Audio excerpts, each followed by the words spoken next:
केदारनाथ धाम में आई भयानक आपदा को 10 साल बीत चुके हैं। साल 2013 में 16 और 17 जून को आई इस आपदा में हजारों की तादाद में लोग मारे गए, कई हजार लोग लापता हो गए। कई दिनों से हो रही मूसलाधार बारिश और फिर चोराबाड़ी झील के फटने से राज्य का ये हिस्सा पूरी तरह से तहस नहस हो गया।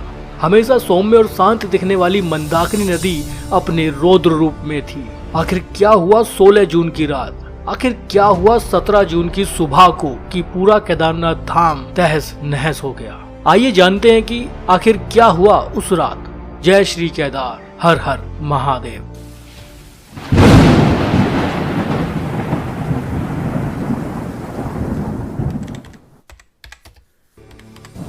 पंद्रह जून 2013 से केदारनाथ घाटी में भारी बारिश शुरू हो गई थी। ऐसी बारिश वहां के लोगों ने शायद पहले कभी नहीं देखी थी। 16 जून को भी बारिश जारी रही। इस दौरान केदारनाथ धाम के आसपास के पहाड़ों पर बनी छोटी बड़ी सभी झीलों में पानी भर चुका था। ग्लेशियर भी लगातार पिघलने लगे थे। केदारनाथ धाम में तीर्थ यात्रियों, पुजारियों समेत अन्य लोगों की भारी भीड़ मौजूद थी। उस समय केदारनाथ धाम में कई हजार लोग मौजूद थे। लोग बारिश रुकने का इंतजार कर रहे थे, लेकिन किसी को ये खबर नहीं थी कि 16 जून की शाम को आखिर क्या होने वाला है। हर साल की भांति इस साल भी केदारनाथ धाम के कपाट 14 मई 2013 को विधि विधान से वही बैंड बाजे के साथ खोले गए।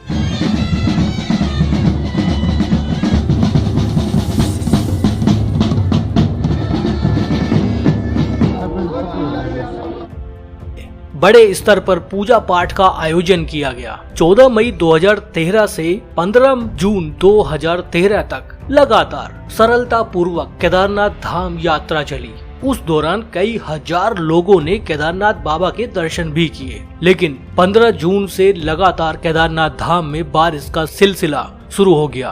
पैदल रास्ते पर लोग बारिश में भीगते हुए केदारनाथ धाम की ओर बढ़ रहे थे। शायद वो आने वाली इस भयंकर आपदा से बेखबर थे। केदारनाथ धाम में शाम ढल चुकी थी और बारिश अभी भी जारी थी। केदारनाथ धाम के आसपास बहने वाली नदियां मंदाकिनी और सरस्वती नदी पूरे उफान पर थी। खासकर मंदाकिनी नदी की गर्जना लोगों को डराने वाली। लोग मंदिर में दर्शन करने के लिए लाइनबद्ध खड़े हुए थे। लोग पूरी तरह से अनजान थे कि आज रात एक भयंकर त्रासदी से उनका सामना होने वाला है। मंदाकिनी नदी का स्रोत केदारनाथ के पास के पहाड़ पर चोराबाड़ी झील है, जिसमें पानी लगभग लबालब भर चुका था।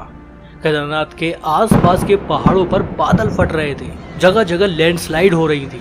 सभी तीर्थयात्री केदारनाथ मंदिर के आसपास बने होटल और धर्मशालाओं में आराम कर रहे थे। पुजारी समेत अन्य स्थानीय लोग भी इस बात से पूरी तरह से अनजान थे कि केदारनाथ धाम के लिए वो रात भारी गुजरने वाली है।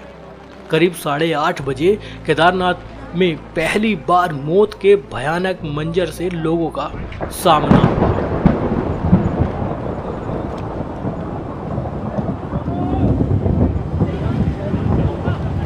दो दिन से पहाड़ों पर हो रही भारी बारिश और बादल फटने से लैंडस्लाइड शुरू हो गया। केदारनाथ धाम में 16 जून 2013 की रात में करीब 8:30 बजे लैंडस्लाइड हुआ और मलबे के साथ पहाड़ों से भारी मात्रा में पानी और मोटे मोटे पत्थर केदारनाथ घाटी की ओर बढ़ने लगे। वो सैलाब इतना तेज था कि जो बह गया सो बह गया, लेकिन इसमें कई लोग जो बाल बाल बच गए वो जान बचाने के लिए इधर उधर भागने लगे। जिस केदारनाथ धाम में बाबा केदारनाथ के जयकारे गूंज रहे थे, हर हर महादेव के जयकारे गूंज रहे थे, वहां चीख पुकार मच गई।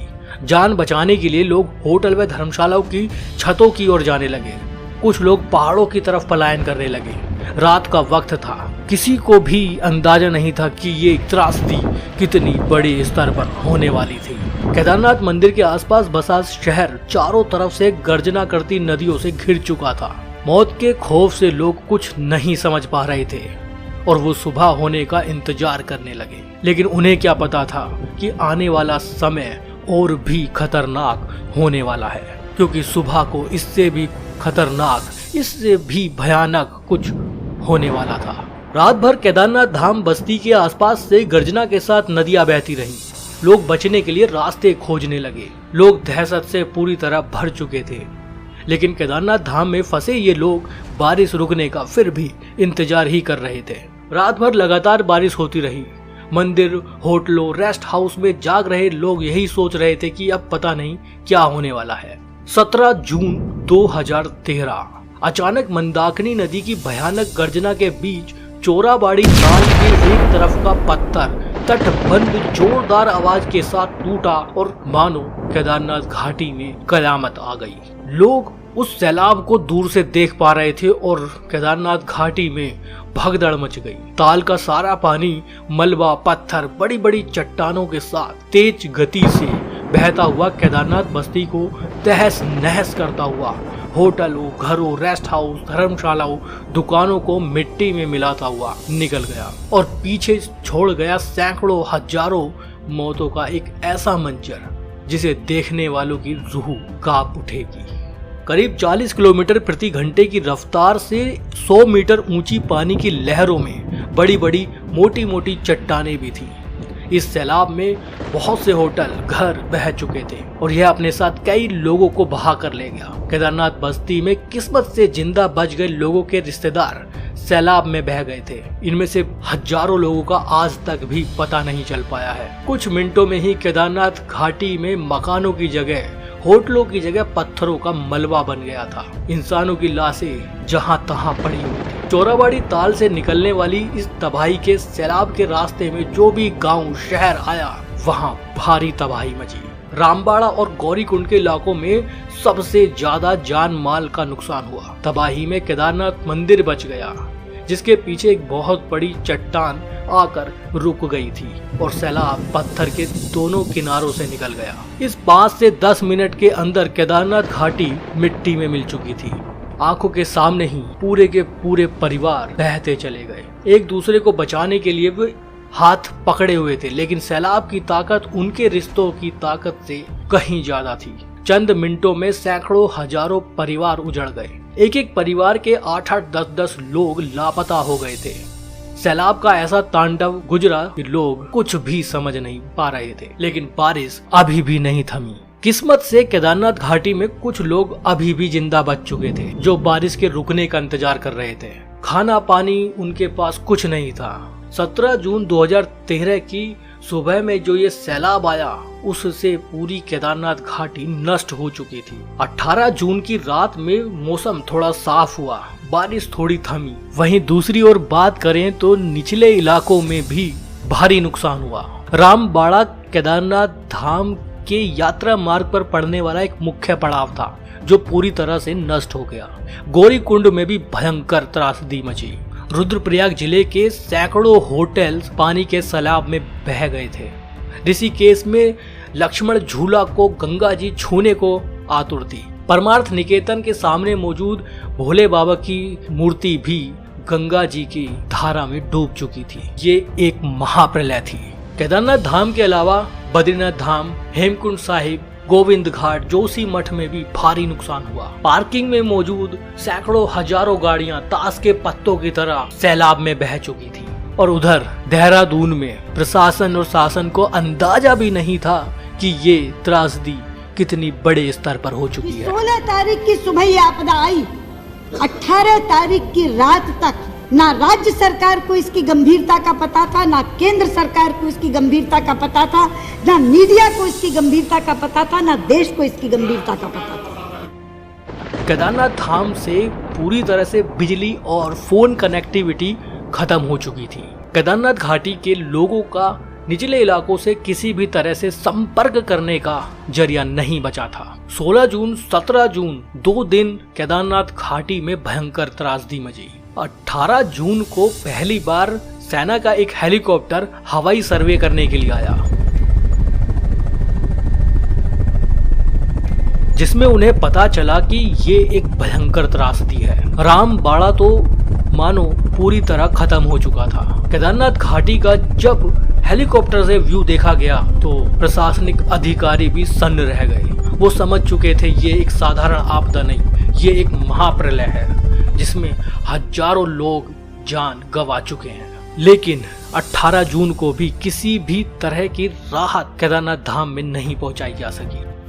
18 तारीख को पहला हेलीकॉप्टर सेना का उड़ा था, लेकिन 19 तारीख को आपने विधिवत बचाव कार्य शुरू किया, जबकि घटना 16 तारीख सुबह 7 बजे की थी। 19 तारीख को रेस्क्यू ऑपरेशन शुरू किया गया। 3 दिन लोग इसी भयंकर त्रासदी से जूझते रहे। लोग केदारनाथ घाटी में जहां तहां फंसे हुए थे, भूख और प्यास से लोग मर रहे थे। तीर्थ यात्रियों के शरीर मलबे में जहां तहां दबे हुए थे। रेस्क्यू ऑपरेशन में इंडियन आर्मी, आईटीबीपी, अर्धसैनिक बल, एयरफोर्स, स्थानीय पुलिस और दूसरे सभी फोर्स ने बढ़ चढ़कर हिस्सा लिया। लगातार रेस्क्यू ऑपरेशन चलाया जाने लगा।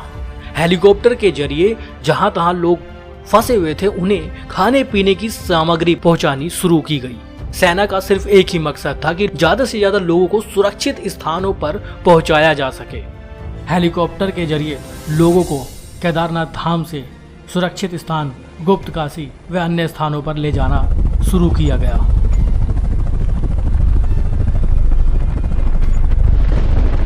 केदारनाथ धाम में हुई तबाही की खबर से देश पूरी तरह सन्न रह गया। सैटेलाइट से जो तस्वीर केदारनाथ धाम की पहली बार जारी की गई वो पूरी तरह से डराने वाली थी।